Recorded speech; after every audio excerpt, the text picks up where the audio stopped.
अपने गीले बालों को समेटती हुई निशा बाथरूम से बाहर निकलती है।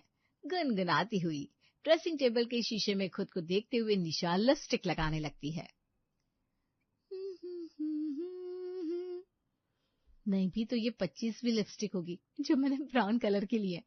ऑफिस में सब क्या सोचते होंगे कि इस लड़की के पास लिप कलर का वेरिएशन भी नहीं है। खैर, कुछ तो लोग कहेंगे, लोगों का काम है कहना।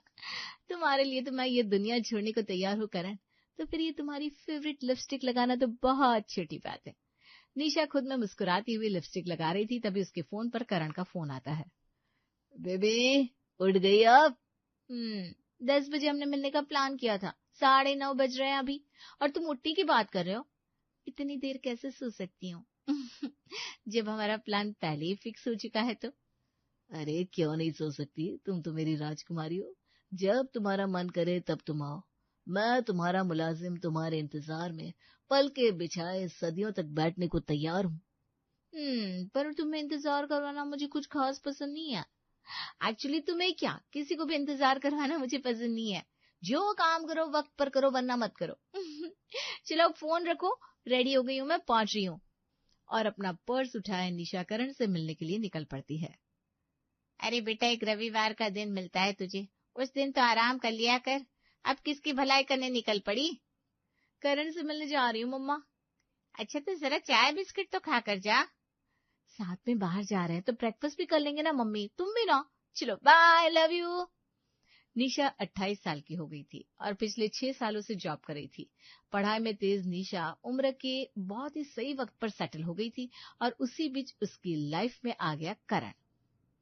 इतने बिजी शेड्यूल के बाद तुम्हें देखना मुझे गजब का सुकून देता है निशा, वरना दिन भर ऑफिस में वही डिप्लोमेसी और घर पर पापा मम्मी के बीच का कलेश।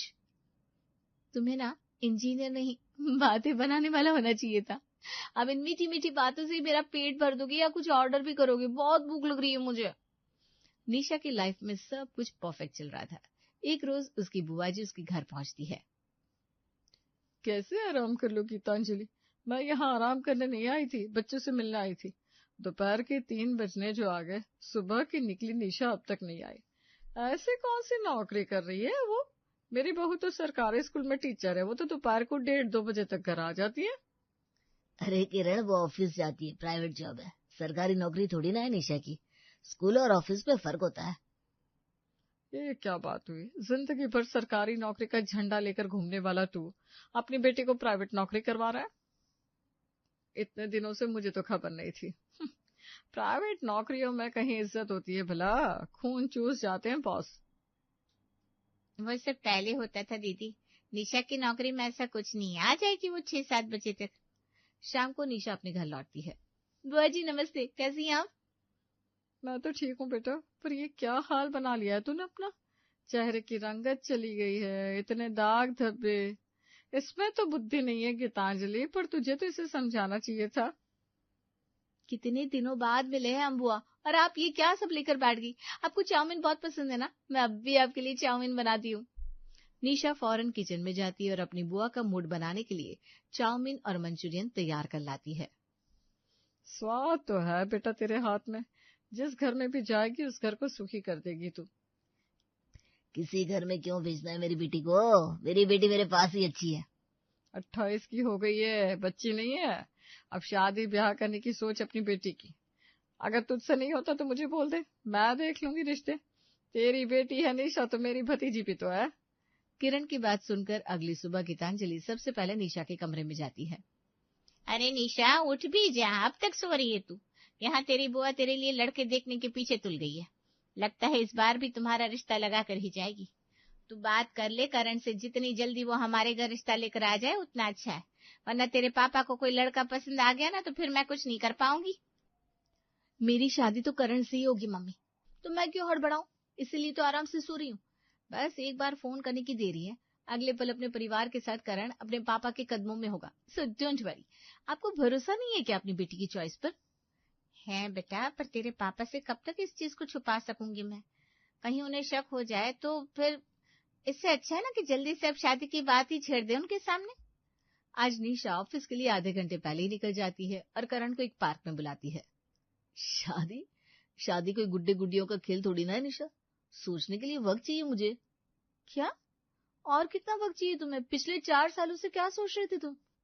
अरे मेरा मतलब है हम दोनों की कुंडली में कम से कम 34-35 गुण मिले, इस तरह का छेड़छाड़ भी तो करनी पड़ेगी ना तुम्हारे डेट ऑफ बर्थ में, तभी तो मेरे मम्मी पापा खुश हो जाएंगे।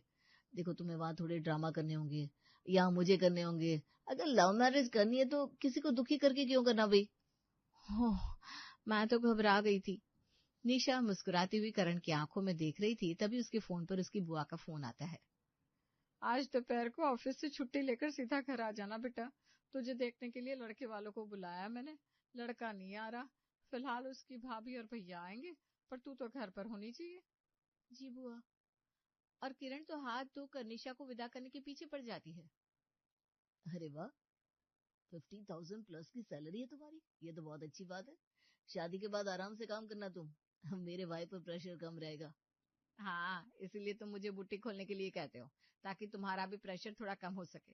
देख लो निशा, इन लड़कों की बात में मत आना। आजकल लड़के पूरी तरह बदल चुके हैं। ये घर पर रहकर आराम करना चाहते हैं और पत्नियों से काम करवाना चाहते हैं। ये कहाँ फंस गई मैं? जल्दी अपने घर वालों से बात करो करण, वरना ये लोग तो मुझे सीधा डोली में ही बिठा देंगे।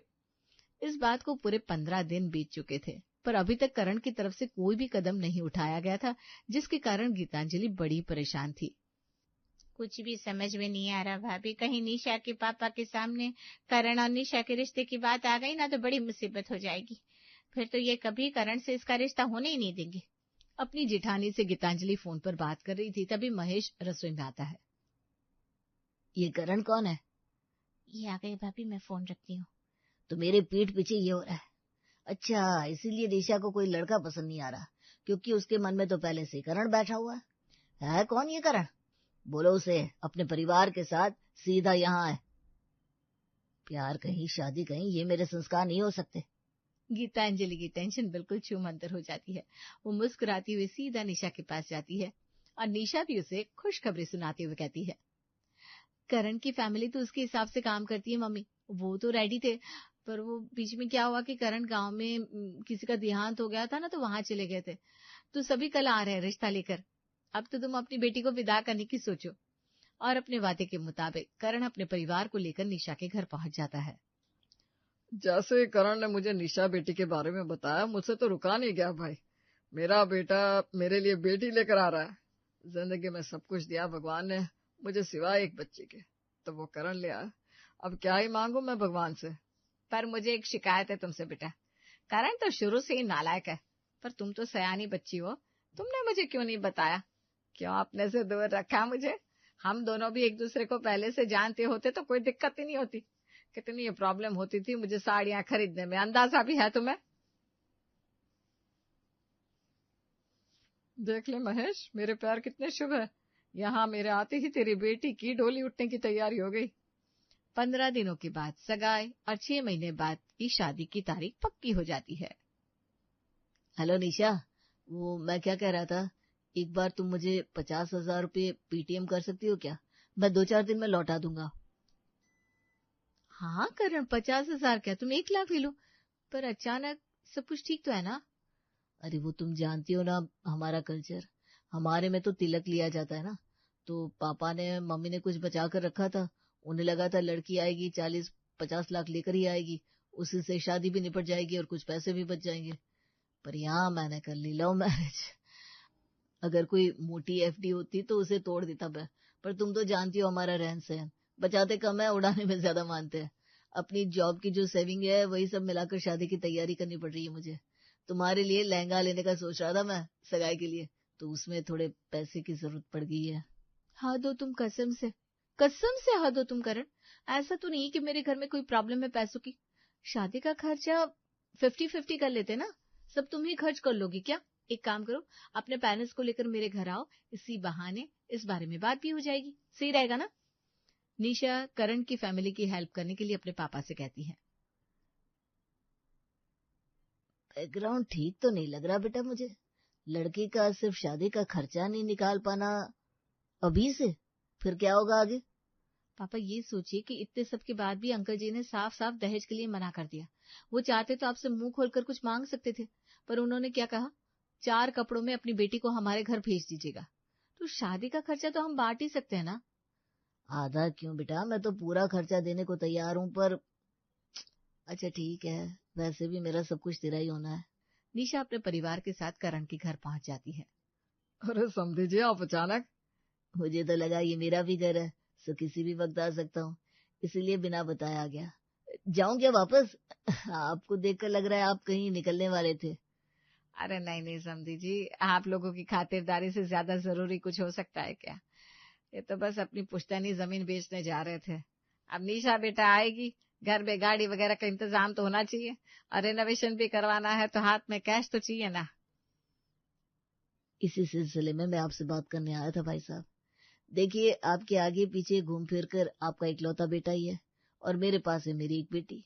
तो अगर कुछ तकलीफ हो रही है तो मैं तो बैठा ही हूँ, अपनी बेटी को खाली हाथ थोड़ी ना भेज दूंगा। तो गाड़ी घोड़े की फिक्र मत कीजिए, वो तो मैं अपनी निशा को दूंगा ही। रसोई के सामान से लेकर पर्सनल सामान तक, लिविंग रूम के सोफे से लेकर गाड़ी तक, सब दूंगा मैं निशा को। नहीं नहीं पापा जी, मैं आपसे कैसे कुछ ले सकता हूँ, बिल्कुल भी नहीं। मेरी निशा मेरी हो जाए, मेरे लिए बस उतना ही काफी है। ऐसा नहीं है कि हमें किसी चीज की प्रॉब्लम है, बस बात यह है कि हम कैश ज्यादा हाथ में नहीं रखते हैं, मार्केट में यहाँ वहां इन्वेस्ट करके रखते हैं। अब जब मार्केट से पैसे लेने गए तो सभी लोगों ने अपनी अपनी कहानी सुना दी और हम फंस गए, वरना वैसी कोई बात नहीं है। करण की बात सुनकर महेश के मन को ठंडक मिलती है। भले जरा तकलीफ हो रही है बेटा, पर मुझे विश्वास हो गया है कि तूने अपने लिए बेस्ट लड़का चुना है। धीरे धीरे दोनों तरफ तैयारियां शुरू हो जाती है। सगाई की पूरी तैयारी लड़के वाले करते हैं, क्योंकि सगाई में गिनकर 20 लोग आने वाले थे। बड़ा मन था मेरा अपने बेटे की सगाई A1 करूंगी, सो कर डाला। हमारे सारे रिलेटिव तो फॉरेन में रहते हैं, तो पहुंचे नहीं, पर शादी में सब जरूर आएंगे। वैसे सगाई में आपको अपनी तरफ से लोग बुलाने चाहिए थे। वो क्या है ना बहन जी, बेटे की सगाई में आप सामने से तैयारी कर रहे थे, ऐसे में हम कैसे ज्यादा लोगों को ला सकते थे, इसीलिए बिल्कुल करीबी 1-2 लोगों को लाए। शादी में बुलाएंगे सभी को। चलिए ये भी ठीक है, सगाई की तैयारी हमने कर दी है, अब शादी की आप कर दीजिएगा। वो क्या है ना, घूम फिर कर हमारा एक ही बेटा है, अब ये बेचारा अपना काम संभालेगा या शादी की तैयारी करवाएगा। 800,000 लोग आएंगे हमारी तरफ से भाभी जी, खातिरदारी में कोई दिक्कत ना हो, क्योंकि वैसे भी फूटी कौड़ी नहीं ले रहे हम आपसे, पर कम से कम खातिर तो हमारे लेवल की होनी चाहिए। और सगाई होते ही लड़के वालों के तेवर बदलने लगते हैं। एक रोज अपनी बाइक लेकर करण निशा को पार्लर लेने के लिए आता है। इतनी जल्दी क्यों आ गए, थोड़ी देर और कर लेते। ऐसे ही मौसम इतना खराब है, बारिश शुरू हो जाएगी, भीगते हुए लेकर जाओगे क्या मुझे पार्लर?